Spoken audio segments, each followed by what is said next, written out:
fala é o Marcos Rachid, eu sou responsável pelo marketing na Sparex Arco e vou estar hoje com vocês fazendo a mediação desse nosso treinamento. Hoje estamos com o palestrante, Marcos Rodrigues, ele que participa sempre com a gente. Marcão, se você quiser passar o slide, a gente tem uma lista de treinamentos. Espero que todos estejam me ouvindo, tá? Se alguém tiver algum problema aí de som, de áudio, a gente tem um campo de perguntas. Vocês podem estar mandando aí no campo de perguntas se tiverem alguma dúvida, algum problema aí de áudio e vídeo. Pessoal, a gente tem uma lista de treinamentos, a gente começou essa lista de segundo semestre agora em agosto e a gente vai terminar em outubro. A gente tem um webinar agora, dia 23 de setembro, que é o nosso próximo treinamento. A gente vai estar com o Ciro. O Ciro vai falar sobre as boas práticas da utilização do vapor na área de extração, especificamente aí para a área de óleos e gorduras. E a gente tem também um treinamento dia 7 de outubro com a nossa amiga Heloíse Soares, engenheira da Sparex Arco, e ela vai estar falando de medição de vazão e as suas aplicações. Pessoal, como de praxe, se você não está acostumado com o nosso treinamento, a gente tem um treinamento de 60 minutos e ao final a gente faz uma pesquisa de satisfação. Peço para que vocês respondam, a gente costuma emitir um certificado de participação para todos aqueles que responderem a nossa pesquisa e participarem até o final do nosso treinamento. A gente está lançando também uma campanha para a gente tratar do tema do vapor, então o vapor na indústria, como que esse vapor, como que está, né, o avanço das tecnologias relacionadas ao vapor. Então, fiquem à vontade para entrar no nosso site, é o natural-technology.com, e lá vocês vão ter todas as informações em relação a essa campanha, uma campanha muito bacana, tem uma série de materiais aí muito interessantes e educativos, tenho certeza que vocês vão gostar bastante. Marcão, fique à vontade, eu vou estar aqui para caso alguém tenha dúvida, vou estar parando aí o treinamento, ou a gente no final deixa alguns minutinhos para estar fazendo perguntas, tá? Então, muito obrigado, pessoal, espero que todos tenham um bom treinamento e, Marcão, fique à vontade. Bom dia a todos. O início da nossa conversa é sempre um momento de segurança. Eu abordo aqui, infelizmente, a explosão de caldeira que nós tivemos essa semana, ao que tudo indica, uma caldeira pequena, mas infelizmente causou um transtorno, né? Atingiu aí um condomínio, né? Com vários apartamentos e, felizmente, parece que não feriu ninguém, né? Mas a gente sempre chama bastante atenção para que se tenha muito cuidado com as caldeiras, com os vasos de pressão, e o que puder contar com a gente, nós estamos na Sparex Arco à disposição. Falando um pouquinho da Sparex, a Sparex é um grupo de empresas, aqui no Brasil tem a ITER, fabricante de válvula de controle, com fábrica em Sorocaba. Nós estamos há 61 anos no Brasil, com fábrica aqui em Cotia, em São Paulo. A Chromalox é uma empresa do grupo adquirida em 2017, sede nos Estados Unidos, está iniciando no Brasil. O Watson Merlo foi adquirida em 2000 pelo grupo Sparex Arco, tem uma empresa específica aqui, uma unidade aqui em São Paulo. E a Gestra é um grande fabricante de equipamentos de sistema de vapor na Alemanha, e tem, logicamente, alguns colaboradores aqui no Brasil, mas a fábrica da Gestra na Alemanha, a Sparex adquiriu em 2017 também. Tem uma atuação mundial, né? Nós temos aí várias fábricas espalhadas pelo mundo, né? Fora isso, escritórios de vendas e distribuição. Filiais no Brasil, são várias filiais, são 9 filiais, aproximadamente 50 engenheiros. Tem a parte de gerência e a parte de apoio.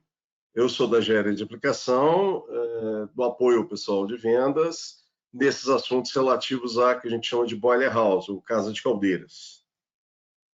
A Sparex, ela não são fabricantes de produtos, né? Tem também a questão de montagem, sistemas turnkey, estações, skids. Nós temos uma assistência técnica muito forte, né? Temos contratos de assistência técnica, temos técnicos espalhados pelo Brasil. Temos uma rede de assistência técnica autorizada também, da Sparexar.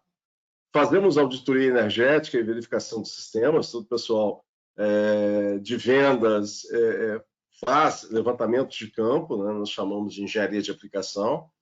E a parte de treinamento, eu estava ministrando os treinamentos presenciais e comecei a fazer os webinários, e como o Rachid comentou anteriormente, aí nós temos vários colegas agora ministrando uma série de webinários de assuntos bastante específicos. Temos a parte de gerenciamento de projetos, montagens de instalação, alguns de nossos clientes se interessam que nós assumamos o projeto, a montagem, a definição, o conceito a nível de tubulação e acessórios. E falando das soluções da Spirax, né, nós temos, como nós vamos ver hoje, a parte de zeração, nós temos uma série de controles para caldeiras, né, descarga de superfície automática, descarga de fundo, tanque de ground down, a parte de zeração que nós vamos falar hoje, a parte de flow meters, né, de medidora de vazão, toda a parte de válvula de controle para vapor, quer seja controle mesmo, quer seja redução de pressão, toda uma linha de válvulas de segurança, parte de válvulas de bloqueio, nós temos diversas válvulas de bloqueio, esfera, globo, uma série de acessórios para sistemas de vapor, né? As estações montadas, principalmente com trocadores de calor, nós temos esses sistemas, né? E a parte de cartão de condensado, né? Bombas de condensado, purgadores de bombeamento, ou seja, a Spirax tem uma linha de atuação muito forte focada em sistema de vapor, né? Entrando no nosso assunto específico, né, a parte de desaeração. É muito importante a gente salientar os motivos, as vantagens. Afinal de contas, por que é muito importante desaerar a água que entra na caldeira? E esse motivo, esse objetivo, é realmente eliminação de gases dissolvidos, né? O dióxido de carbono, chamado CO2, a gente apresenta inicialmente, tem esse gráfico aqui de pH e a taxa de corrosão, onde é mencionado, e vocês percebam que à medida que o pH vai subindo, a taxa de corrosão vai reduzindo a questão do dióxido de carbono, né? Então, nós temos essas questões que ele acontece muito em sistemas de condensado. Forma o chamado ácido carbônico, e aí você tem, como a gente está mostrando nas fotos aqui do lado direito, esse carbon acid attack, né, esse ataque por ácido carbônico, em que provoca a destruição dos sistemas. Obviamente, quando ele se manifesta, normalmente o pH começa a cair, né? Começa a ficar ácido, e você começa a ter esse tipo de ataque. Por outro lado, a questão do oxigênio, ela é muito mais impactante no que diz respeito especificamente à caldeira, né? Nós vamos mostrar e vamos evidenciar muito a questão da temperatura, né? Nesse gráfico aqui é mostrado essas curvas aí em cores, mostrando que quanto maior a temperatura, maior a taxa de corrosão para a mesma concentração de oxigênio, né? E óbvio que isso impacta, né? E é realmente o chamado oxigênio dissolvido, é aquele oxigênio que o peixe respira da água, é um dos maiores causadores de corrosão em caldeiras. Tá, e como é que a gente faz? Bom, ou você tem um sistema de desaeração mecânico, que é a questão do desaerador, que a gente vai estar apresentando aqui, ou você tem a necessidade de colocar produtos químicos dentro da caldeira, né? Aqui estou mostrando ataque aí de oxigênio dissolvido, onde você tem um dano muito acentuado nas partes metálicas, nos tubos, nos espelhos, nas partes metálicas das caldeiras, né? E isso, obviamente, esse ataque de corrosão, ele é algo incontrolável, né? Não tem como controlar isso. Então, você não consegue controlar a corrosão, você consegue controlar exatamente essa questão da necessidade de colocar produto químico. Ou você ter uma desaeração, que a gente vai mostrar aqui os mecanismos, né? E aí a gente apresenta essa questão do gráfico, da chamada solubilidade do oxigênio, ou seja, o oxigênio fica solúvel, fica misturado na água. À medida que você vai aquecendo, esse oxigênio vai se desprendendo e, obviamente, com a água próxima a 100 graus, você vai ter teores baixos, mas ainda vai ter algo em torno de 1 ppm, 0,8 ppm, 1,2, 1,3 ppm de oxigênio na água, apesar de ser uma água a alta temperatura, né?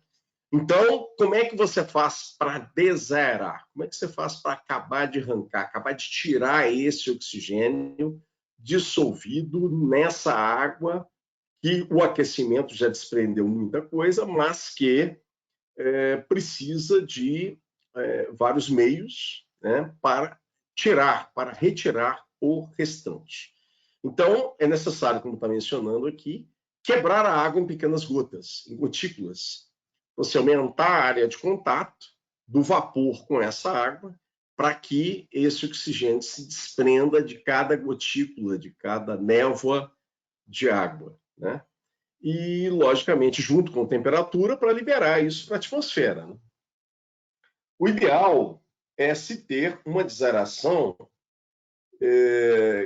que você tenha índices abaixo de 7 ppb, 7 partes por bilhão, ou seja, teores de oxigênio dissolvido inferior a 0,007 ppm. Mas de onde sabe esse número, né?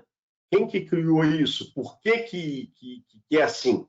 Isso aí saiu do código de projeto das caldeiras, chamado ASME1, em que, como a gente está mostrando no slide, apresenta aí que quando se tem oxigênio dissolvido abaixo de 7 ppb, se elimina a possibilidade de corrosão por oxigênio dissolvido, ou seja, é um índice realmente residual.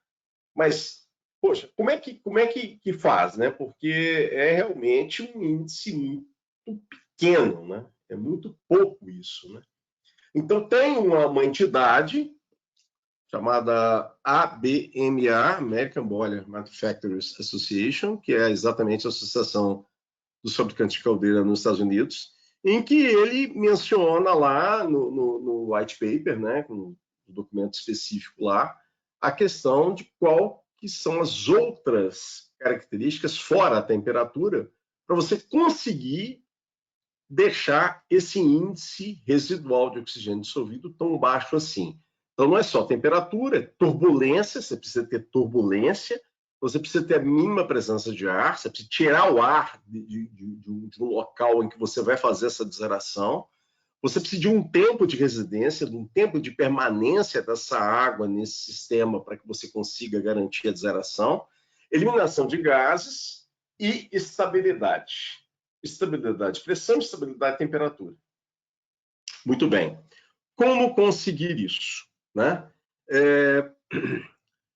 Bom, a maior parte das empresas opta por desaerar através do tratamento químico. E essa discussão é uma discussão difícil, porque tratamento químico parte do princípio que a caldeira tem uma vazão de vapor. A cada tonelada de vapor evaporado na caldeira, obviamente, precisa de entrar 1 metro cúbico de água na caldeira. Essa água pode ter água de complementação junto com condensado.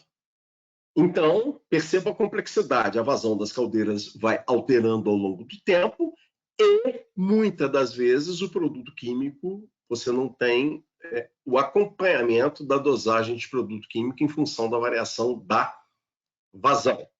Em alguns casos, já se atentou para isso, porém, tem alguns critérios técnicos, que é de conhecimento aí da própria tecnologia e das indústrias e das empresas que fazem tratamento químico de água, que o pH da água deve estar entre 6 a 9. Isso na caldeira não é algo muito comum. Normalmente você deve ter na caldeira água de 9 a 11, ou de 9,5 a 11,5, depende da caldeira, da pressão, do fabricante, essa recomendação, mas é sempre acima, né? A temperatura de água deve estar acima de 50 graus, isso normalmente acontece, principalmente quando você tem retorno de condensado. O tempo de reação química deve ser maior que 20 minutos, isso muitas vezes acontece também. Os tanques de condensado são de tamanhos compatíveis, né? Ou seja, uma caldeira de 10 toneladas por hora, normalmente o tanque é de 10 a 15 metros cúbicos, e a quantidade de produto, razão de 9 para 1, ou seja, você tem que colocar 9 partes de sulfito para cada ppm de oxigênio. Mas perceba, você tem em muitos momentos a variação da temperatura da água, consequentemente você tem a variação do teor de oxigênio dissolvido. E aí, como é que você faria a quantidade de produto químico com isso? Não é fácil de fazer esse acompanhamento.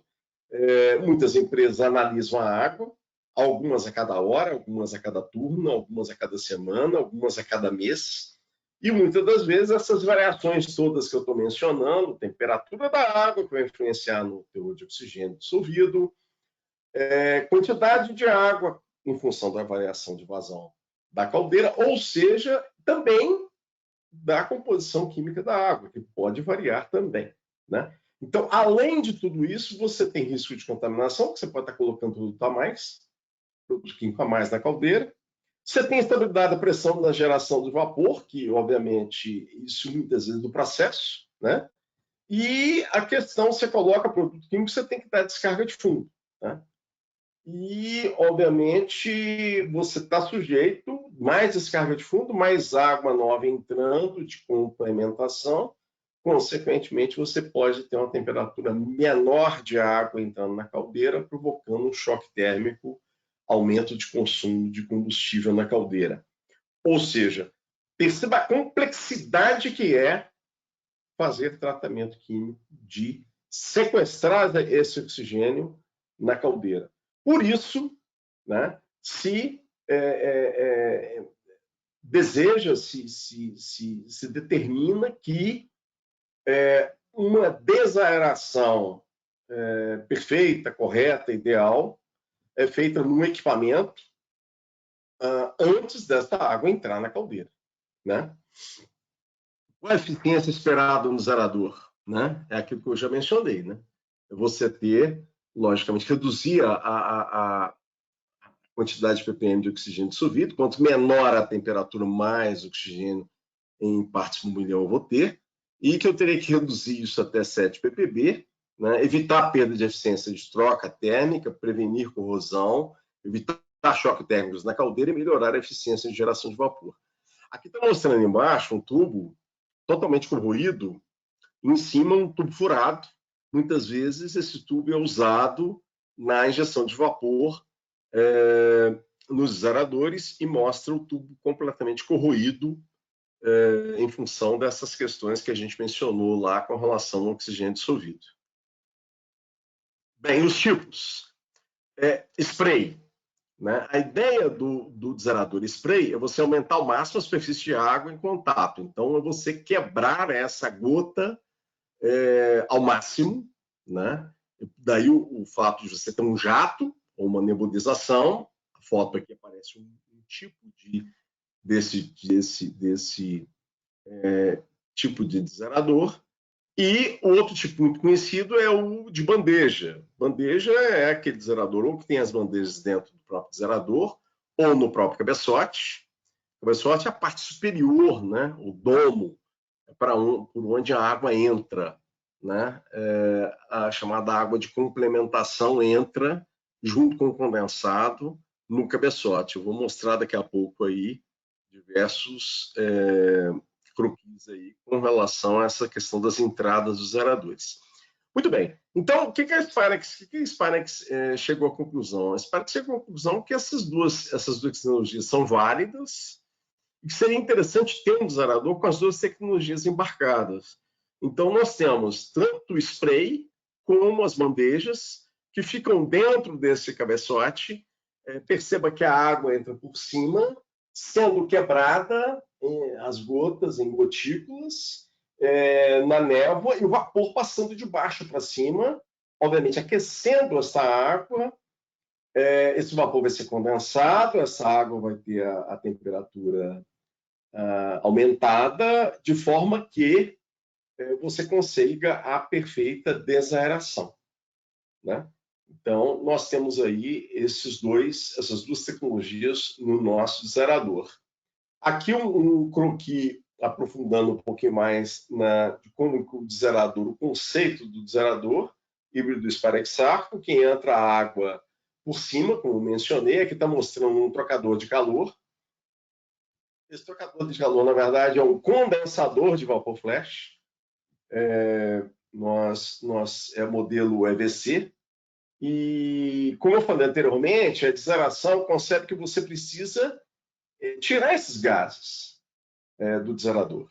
E, obviamente, esses gases carregam vapor. Então, né, como está mostrando aqui em cima a tubulação em amarelo, fazendo com que esse vapor que sai com os gases dissolvidos do desaerador vão passar contrafluxo com a água, pré-aquecendo a água que vai entrar dentro do desaerador, né? Vou mostrar aí, nós temos um desaerador instalado no Brasil, que tem esse trocador de calor aqui, que é as fotos no final da apresentação, tem um deles que tem esse sistema. Bom, continuando, o projeto da Spirax tem duas entradas de vapor, uma superior para fazer a própria desaeração, né? Uma inferior para aquecer a água, né?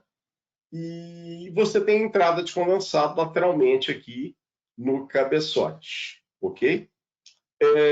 Tem a possibilidade de vapor flash do sistema de recuperação de energia da descarga de superfície, é algo que a gente tem feito, né? Propiciado aí o aproveitamento do flashamento, né? O que é vapor flash? O vapor flash é porque a água dentro da caldeira está a uma temperatura elevada, né? A 10 bar de pressão, 183 graus, a água fervendo na caldeira. Ao você dar a descarga de superfície, é possível, tecnologicamente bastante aceitável, você ter um tanque flash, essa água a 183 graus passando com uma pressão menor, né? Concebendo que o desaerador vai ficar operando entre 0,25 a 0,5 bar de pressão. Então, você tem aí um flashamento, ou seja, parte dessa água que sai da caldeira flasheia, reevapora, e você pode aproveitar isso, como está mencionando aqui, na alimentação de vapor do desaerador. Ou seja, você economiza vapor de injeção do desaerador, né? Então, essa que é a ideia, o conceito básico do desaerador híbrido da Spirax-Sarco.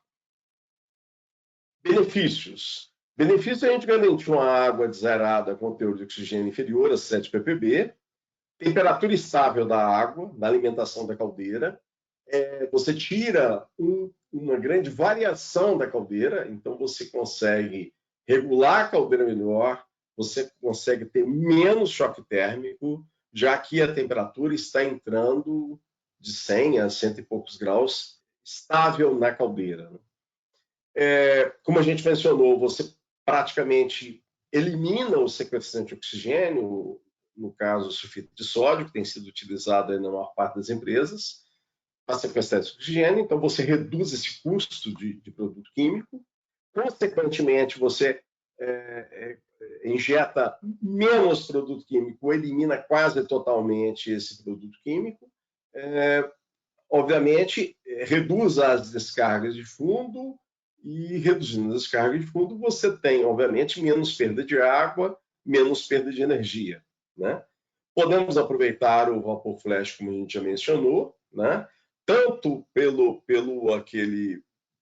retorno de condensado, e muitos clientes têm essa possibilidade, como o aproveitamento de energia da descarga de superfície, que a gente falou anteriormente, como aquele trocador de calor lá no vente do desaerador, né?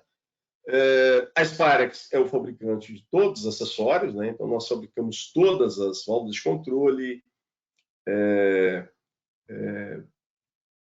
válvula de segurança, manômetro, termômetro, injetores, ou seja, filtros, válvulas de bloqueio, ou seja, nós temos aí, nós temos a fabricação, o domínio da cadeia de todos os acessórios, né, com peças de reposição também.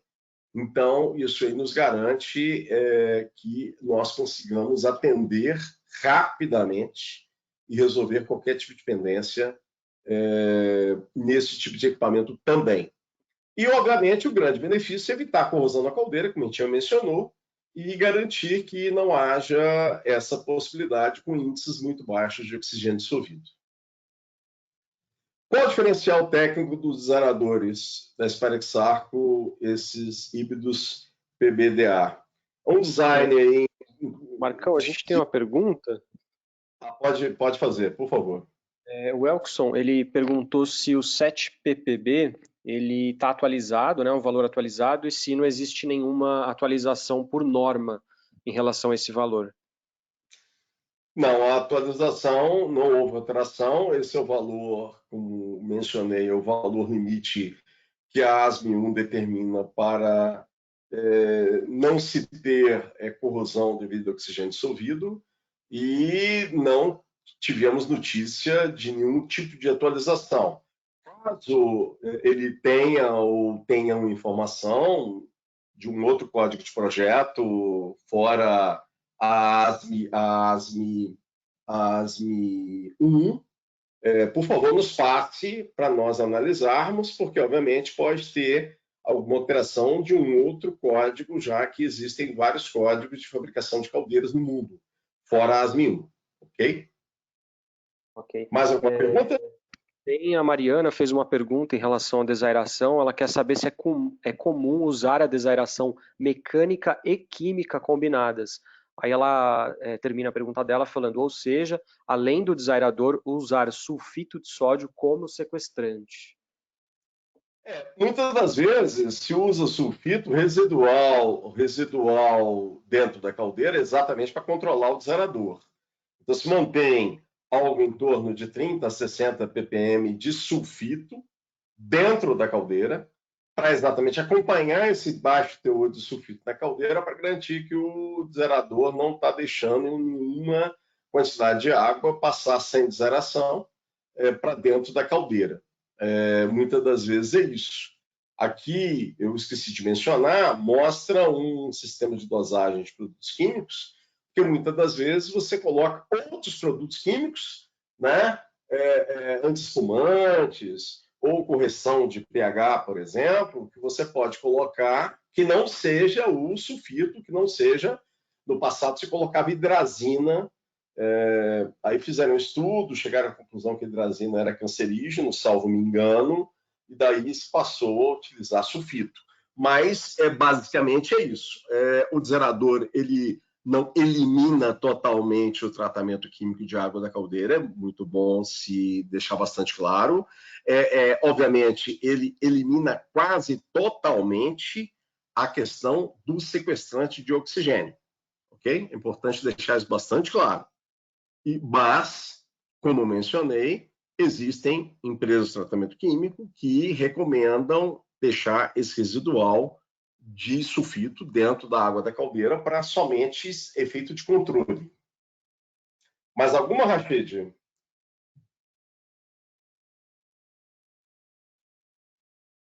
Continuando aqui, a gente estava falando, nós temos um controle de pressão de vapor dentro do desaerador, na válvula, a gente chama de válvula PCV, que é a válvula na parte de cima, a gente vai mostrar aqui nos próximos slides, e a questão da válvula de controle de temperatura, né? Então, o desaerador, ele tem o nível de água, que aqui no croquis está dando a entender que é quase lotado de água, na verdade, o ideal é que seja um nível de água em torno de 50%, tá? Para se, logicamente, ter um maior controle, maior estabilidade do desaerador. Os projetos são concebidos para ter até 100% de água de make-up, é chamada água fria, água de reposição. Então, a gente concebe os projetos dessa maneira, um controle de nível e capacitância, que é um sistema fora do tanque, para garantir, logicamente, a estabilidade do controle, Nós temos um painel de controle, muitos clientes querem eles próprios fazerem o controle dessas válvulas, não tem problema nenhum, nós temos a possibilidade de fornecer um painel, ou, obviamente, o cliente faz toda a parte de automação com o nosso apoio. Temos sistemas de eliminação de gases, que eu vou estar mostrando, com quebra-vácuo na parte superior do tanque, que é exatamente para eliminação de gases. A parte de tanque, ele é dimensionado pela AS 1008 divisão 1 e para vácuo total. E, logicamente, temos sistema de segurança, tanto de válvula de segurança para efeito de garantir que, se houver qualquer elevação da pressão, o sistema fique totalmente protegido, como também de a nível de overflow, se houver qualquer tipo de falta de energia, a válvula de água normalmente vai falhar aberta, e aí é interessante ter um sistema para que a água não suba e não entre para o cabeçote, né? Aqui um outro croquis, que a gente mostra um pouco mais detalhadamente a questão dos acessórios, né? Então, essas válvulas de controle, obviamente, são instaladas com válvulas de bloqueio, né? E tem toda a parte de acessórios aí da instalação, né? Eu não mencionei, mas perceba aqui na parte aqui do condensado, de condensado, na entrada de vapor, aqui não está detalhado, mas todas as entradas necessitam de válvulas de retenção, né? É algo que é muito importante deixar isso bastante claro, né? Então, detalhando um pouco mais, o sistema de água, né? Você tem um sistema de válvula de controle com injeção de água controlada precisa, que está aqui em cima. O nível de água dentro do tanque, então nós temos um sistema de controle de nível aqui, que é um visor transdutor magnético, que nós temos total confiabilidade para nos dar estabilidade no nível, né? E temos essa parte do overflow que eu acabei de mencionar, com um empolgador de alta capacidade, um sistema mecânico, que a tomada fica na parte superior do tanque, de forma com que, obviamente, tenha esse sistema de segurança com relação ao aumento de nível de água.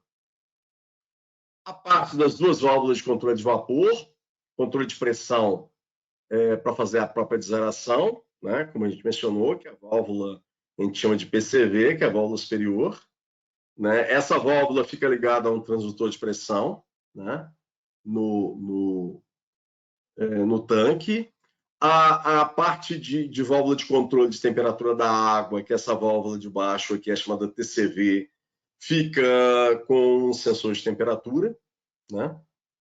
E tem a parte de injetor de vapor, né? Que é exatamente para evitar qualquer tipo de golpe, para fazer uma injeção desse vapor nessa água da forma mais suave possível, quebrando as bolhas de vapor, se misturando aqui com a água para a gente ter um sistema confiável de injeção de vapor na água, né? E a gente mencionou a questão do EVC, né? Que eu não representei ele, mas a gente já mostrou ele anteriormente. A parte das válvulas de segurança, que eu mencionei, dependendo do projeto, pode ter uma ou duas válvulas de segurança, para exatamente garantir a máxima vazão de vapor, né? E, obviamente, a parte de eliminação de ar e quebra-vácuo, que está em destaque aqui, na parte superior do tanque, em que é exatamente para garantir que não tenha ar e gás incondensáveis parados aqui dentro do tanque, para a gente garantir isso, né? Bom, o que tem alguma pergunta, Rachid? Eu posso continuar? Marcão, a gente tem uma pergunta do... Aqui a gente tem a pergunta do Kaique.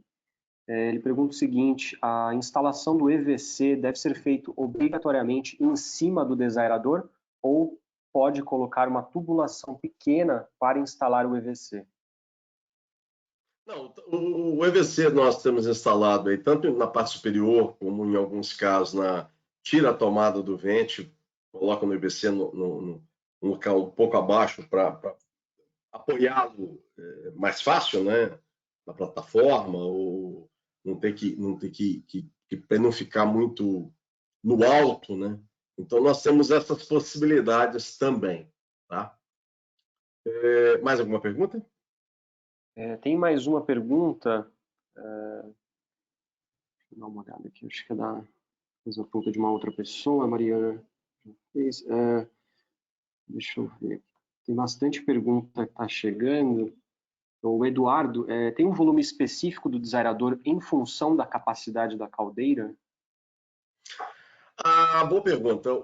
Essa é uma discussão bastante relevante, que demanda muito da característica de cada país, de cada mercado, porque tem um tempo de residência mínimo, que a gente, obviamente, não quer chegar nele, né? Ou seja, para uma caldeira de 10 toneladas por hora, né? Ou seja, se a gente poderia fazer um tanque de 5 metros cúbicos, para ter somente a metade, por exemplo, 2,5 metros cúbicos de água. Né?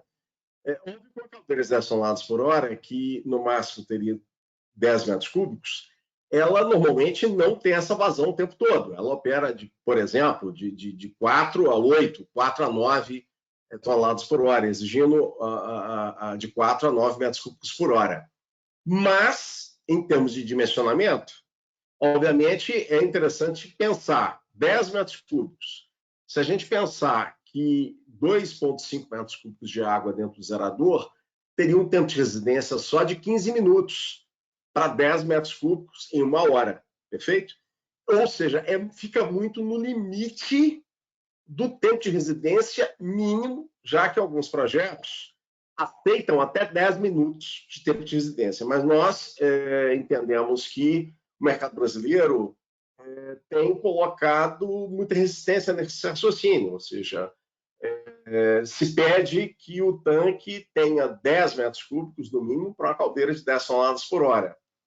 E nós entendemos isso de uma forma bastante natural, temos agido dessa maneira, porém não temos colocado tanques de volumes maiores, ok? Então, respondendo, nós temos um volume do cabeçote, que é o nosso projeto, o nosso conceito. O volume do tanque fica em metros cúbicos, a vazão máxima de tonelada por hora da caldeira. E dessa maneira, nós estamos levando os projetos, sendo que tem alguns clientes já estão nos discutindo por ter alta demanda de condensado, não precisar de um tanque tão elevado assim, já que, por exemplo, nesse meu exemplo de 10 toneladas por hora, uma caldeira, por exemplo, de 30 toneladas por hora, teria apenas 30% no máximo de reposição, ou seja, o retorno de condensado é de 70% a 80%. Para esse retorno de condensado, a água de complementação deveria ser, obviamente, de 20% a 30%. E por que ter um desaerador para desaerar 30 metros cúbicos se, nesse caso, o cliente se sensibilizou e realmente entende que, no máximo, vai ter 30%, 9 metros cúbicos por hora, e por que não ter um desaerador com capacidade para desaeração de 10 metros cúbicos por hora. Então, cada caso é um caso, mas a tendência é você ter o volume do tanque em metros cúbicos, a vazão da caldeira em toneladas por hora. Eu vou seguir aqui, daqui a alguns minutos a gente para algumas outras perguntas, ok, Rachid? Tá bom, Marcão, obrigado. Uma das coisas que a gente tem visto em desaeradores no Brasil, que eu tenho visitado muitas empresas, aproximadamente, muitas empresas diferentes a cada mês nos últimos 3 anos, e tenho me interessado muito em visitar os desaeradores existentes no nosso país. E isso que eu vou mostrar aqui é uma coisa não muito incomum. Eu tenho encontrado isso de forma bastante repetida em muitos clientes. Primeiro, o item 1 aqui é o tubo-sifão. Ou seja, a ideia do tubo-sifão, teoricamente, é você ter um tubo em forma de U. Para você, por exemplo, ter um tubo aqui de 7 metros, e que você teria 7 metros, em que você poderia, teoricamente, operar com desaeradora 0,5.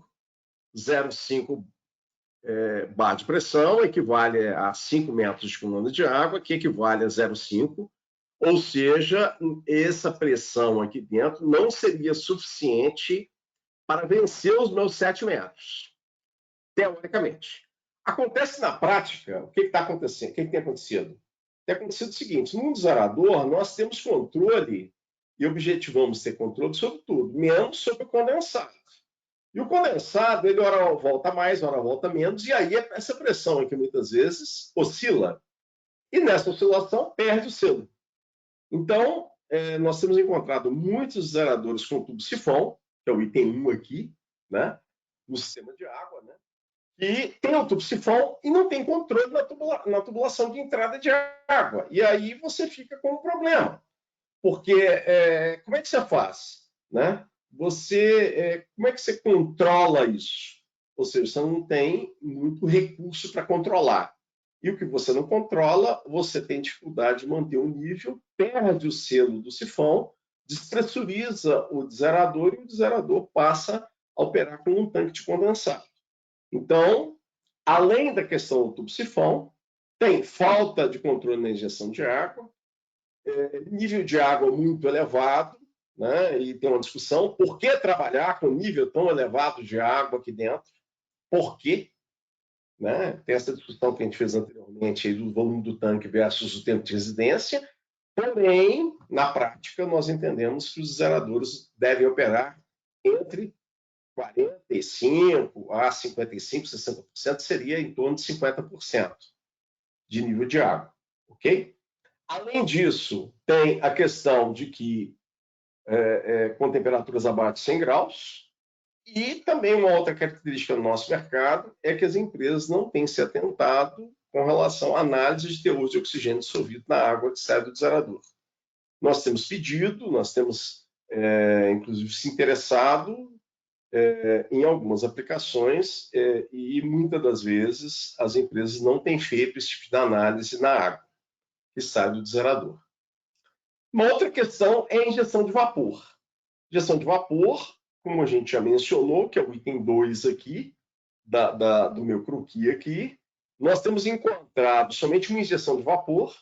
Muitas vezes a tubulação de vapor está com o diâmetro incompatível, ou seja, não se tem vapor necessário, a tubulação está pequena, a válvula pequena, não consegue pressurizar o desarador. Muitas vezes esse tubo é aquele caso daquele tubo furado que eu mostrei, ele vai corroer, vai fechar, vai abrir os orifícios, e aí ele começa a se soltar e bate, fica batendo no desarador, provocando golpes de ariete, e muitas vezes não tem recuperação de energia também, nem contida no vente, nem contida em outro local. Então, a parte de sistema de vapor é algo também que a gente tem encontrado como uma deficiência em desaradores existentes. A parte de válvulas de segurança, temos encontrado algumas válvulas de segurança subdimensionadas, com dúvidas no seu dimensionamento, a ausência de eliminadores de ar e quebra-vácuo, né? E uma ocorrência aqui que a gente tem mencionado, que é muitas das vezes o retorno de condensado entrar na mesma tubulação de água de make-up. Muitas das vezes você tem esse condensado, é somente água quente, mas muitas vezes vem com vapor flash, e aí dá bastante golpe, né?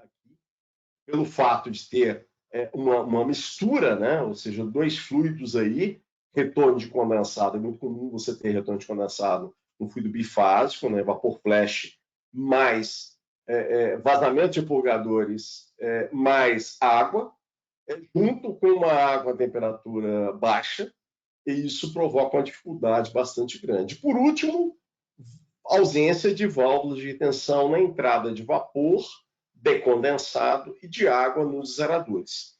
Resumo, são itens que nós, a pedido de alguns clientes, nós temos atuado em desaradores existentes.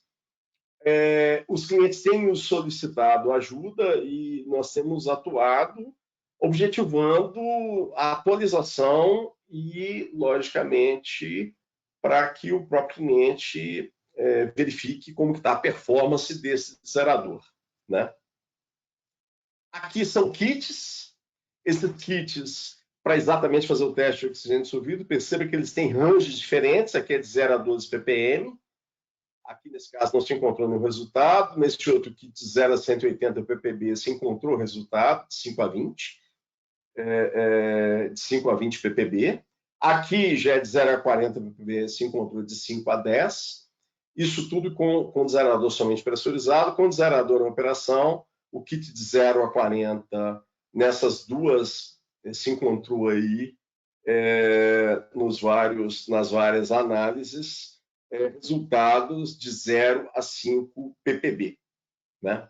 Ou seja, exatamente como a gente previu, abaixo de 7 ppb partes por bilhão, né?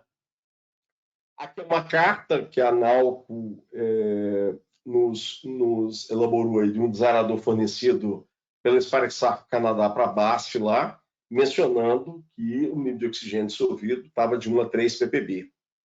Finalizando o primeiro desaerador, a montagem do primeiro desaerador, perceba que o tanque aqui em torno de 10 metros cúbicos, um pouquinho para mais, salvo me engano, o cabeçote é bastante alto, né? E aí você tem o EVC, que é exatamente lá em cima, foi montado na parte superior dele, né? Aqui é o segundo desaerador, que o startup foi agora em abril, né? Que está totalmente montado, aqui um purgador aqui na parte inferior, é o desaerador com as estações do outro lado, né? Válvula de segurança, a parte de controle dele. E, por último, a tela do controlador, que está um pouquinho aqui, um pouquinho apagado, mas dá para ver que a PCV é 02 de um lado, 02 do outro, são dois horários diferentes, tá, gente? 11h36 e 10h55 eu tive lá mês passado, nesse cliente, acompanhando lá. A válvula de baixo aqui, mantendo 103 graus. A válvula de cima, mantendo a 0,2 bar, né? A válvula de controle de água aqui estava fechada, nos dois casos, coincidentemente, estava fechada, 45, 45,9, 46, ou seja, um desaerador bastante estável, nos dando total tranquilidade de mencionar que o projeto realmente é um projeto bastante interessante e que nós acreditamos bastante nesses resultados. Temos tempos para perguntas, porque eu finalizei aqui, Rachid. Você quer perguntar mais alguma coisa? Bom, Marcão, a gente tem algumas perguntas. Posso iniciar? Sim. Tá, vamos lá. Eu vou começar aqui por uma das últimas que chegaram. Eu tinha achado bem interessante. Qual a vantagem financeira? É uma pergunta do Luciano. Qual a vantagem financeira da desaeração em relação ao tratamento químico? A vantagem financeira é se praticamente eliminar o sequestrante de oxigênio, o sulfito, redução de descarga de fundo e, obviamente, a redução da perda de água pela descarga de fundo, né? É difícil mencionar e falar, olha, eu tenho uma descarga de fundo a cada meia hora, vou instalar um desaerador, essa descarga de fundo vai passar para a cada uma hora, a cada 1h30. Essa é uma conta que normalmente a gente não gosta de fazer. Por quê? Porque a responsabilidade do tratamento químico não é nossa, nós não realizamos esse tipo de trabalho e nós gostamos de ir com bastante cautela com relação a expectativas no que tange a payback e a ganhos financeiros. Então, em termos reais, se tem aí uma redução bastante acentuada, que a empresa de tratamento químico pode chancelar, que você, como eu mencionei, para deixar um resíduo lá de 30 a 60 ppm de sulfito ou de sequestrante dentro da caldeira, se reduz bastante esse consumo, praticamente reduz muito, mais de 95%, com certeza, e esse é o número real, né? Você tem ganho de estabilidade de pressão da caldeira. Quantificar isso não é simples, porque varia de caldeira para caldeira, de regime de operação para regime de operação. E, concluindo, a gente gosta de bastante cautela quando essa questão do payback para a desaração.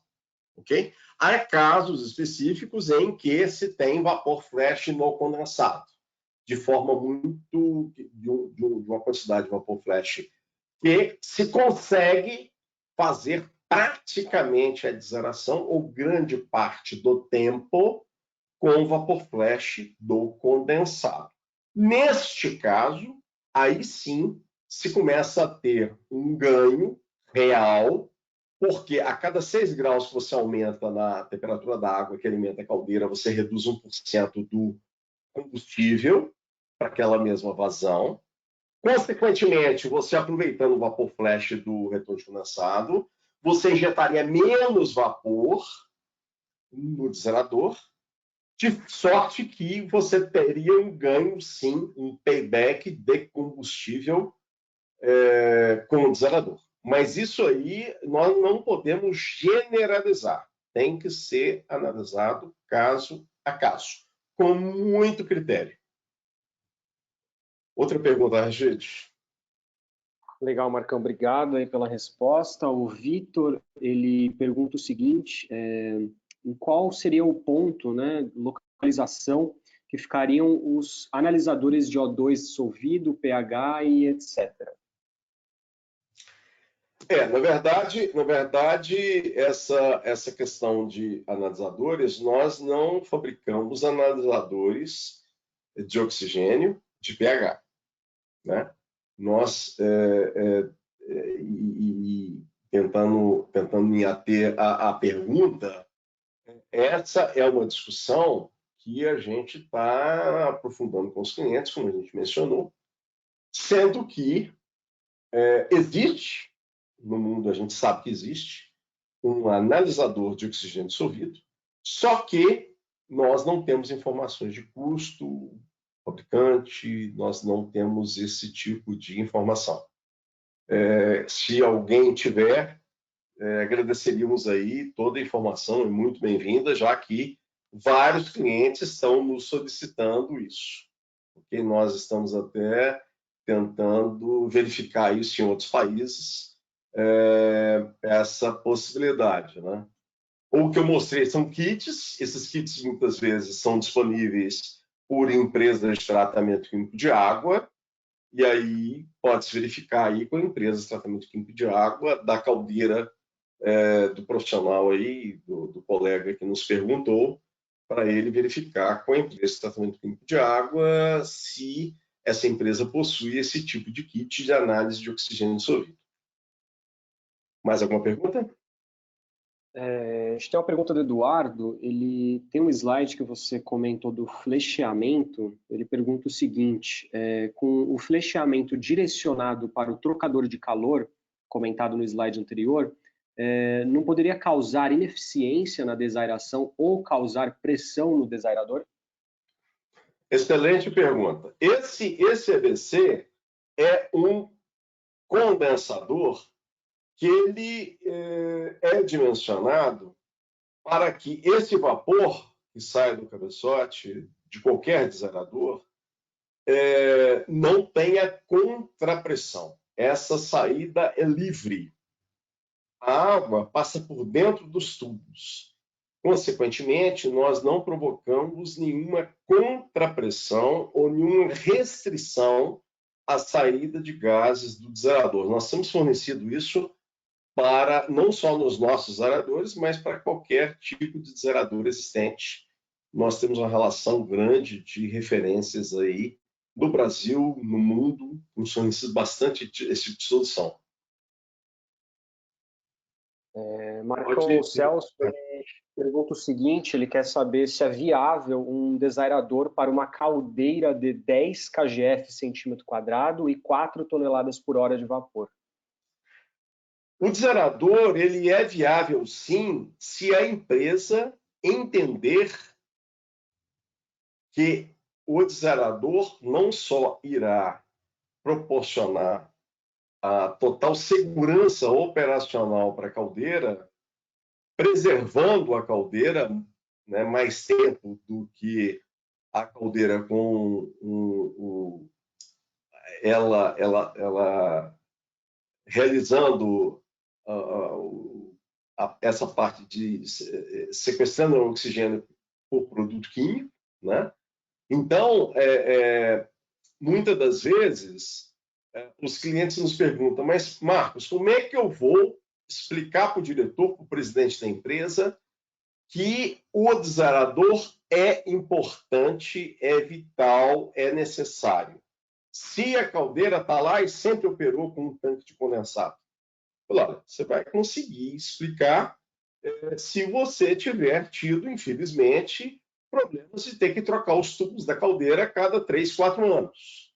Né? Se você tiver a necessidade de injetar vapor no seu produto e que você não pode ter contaminação, não pode ter arraste da caldeira, aí começa a fazer sentido um desaerador. Né? Efeito de payback, efeito de que ele vai se pagar, é algo, como mencionei anteriormente, que em muitos casos, essa redução do produto químico e redução da descarga de fundo e redução da quantidade de água que você vai deixar de complementar porque você está reduzindo a descarga de fundo, tudo isso que eu mencionei, de repente não se consegue ter um payback aceitável para o desaerador. Para a caldeira de qualquer tamanho. Óbvio, quanto menor a caldeira, mais difícil fica essa conta. Né? E, obviamente, quanto maior a caldeira, mais viável e mais interessante chega a ser esses benefícios diretos e quantificáveis da instalação do desaerador. Show, Marcão. Tem mais uma pergunta da Mariana. Ela pergunta o seguinte: além do próprio O2 dissolvido, é possível avaliar a eficiência do meu desaerador por meio do consumo de vapor ou da altura de pluma ou outra variável operacional? Olha, o que a gente tem, chamado a atenção dos clientes? A questão básica é: você está usando secreção de oxigênio na caldeira? Está. Quanto mais secretante você tiver, mais ineficiente está o seu desaerador. Mas qual outra... O que eu tenho que olhar no desaerador existente para entender que ele está ineficiente? Antes até de analisar o oxigênio dissolvido na água que sai do desaerador, é interessante você ver a temperatura da água que sai do desaerador. Se a temperatura não sair acima de 100 graus, todo o tempo você já tem uma ineficiência naquele desaerador. Se você, ora ele está pressurizado, ora ele está despressurizado, ora você não consegue perceber que ele está pressurizado, ele está ineficiente. Então, essas são as informações básicas que é importante verificar e, depois de tudo, analisar o teor de oxigênio dissolvido na água que sai do desaerador para você ter a comprovação. Olha, eu estou realmente tendo oxigênio dissolvido, eu estou usando mais, usando menos, aí tem que ver se você tem variação, como normalmente acontece, variação de vazão da caldeira, variação de temperatura de água de alimentação, variação da composição química da água de complementação, da água de make-up. Como é natural se ter todas essas variações, quanto mais isso acontecer, na entrada efetiva da caldeira, mais ineficiente o desaerador está. Por isso que a gente recomenda instalar um termômetro na tubulação, ou antes da bomba, ou depois da bomba, entre a bomba e a válvula de retenção, porque, obviamente, se a válvula de retenção da caldeira na entrada de água falha, você vai ter o contrafluxo, e muitas vezes, se você não tem um termômetro, a bomba te permite rodar ao contrário, e isso você só vai ver na hora que o tanque aquecer demais de condensado e transbordar, é que se nota que a válvula de retenção deu falha na entrada de água da caldeira. Então, por isso que a gente, não só por causa disso, mas em função dessa questão toda que eu mencionei, ter um transdutor de temperatura, ter um termômetro na tubulação de água, na entrada da bomba, na saída da bomba, é algo que é fácil de fazer e é algo muito interessante para a gente ter esse acompanhamento. Bem, tem duas perguntas. Você quer deixar para responder depois? Quer estender Não, os dois? pode fazer para a gente já emendar, mesmo porque depois a gente pode responder as perguntas aí que todos fizeram, os participantes fizeram por escrito. A gente responde por escrito também, mas pode fazer, Rachid. Perfeito. O Renato, ele pergunta o seguinte: o desaerador ele pode ser considerado um sistema fechado e o consumo de água seja bem menor? Essa é a pergunta dele. O consumo de água é bem menor por conta de que a descarga de fundo reduz e, obviamente, ele passa a ser um circuito fechado, sim, apesar de você ter o vente, né? Você tem que ter o vente, não pode se fechar o vente, e aí você tem essas ressalvas, mas com isso você tem um sistema fechado, né? E que reduz a descarga de fundo nas caldeiras. Consequentemente, não tendo o desaerador, você vai ter mais água de complementação. Obviamente, a temperatura da água vai variar por conta do tamanho do tanque, por conta da variação por conta do nível de água que se mantém no tanque, por conta da variação de vazão da caldeira. Tudo isso faz a temperatura da água na entrada da caldeira variar.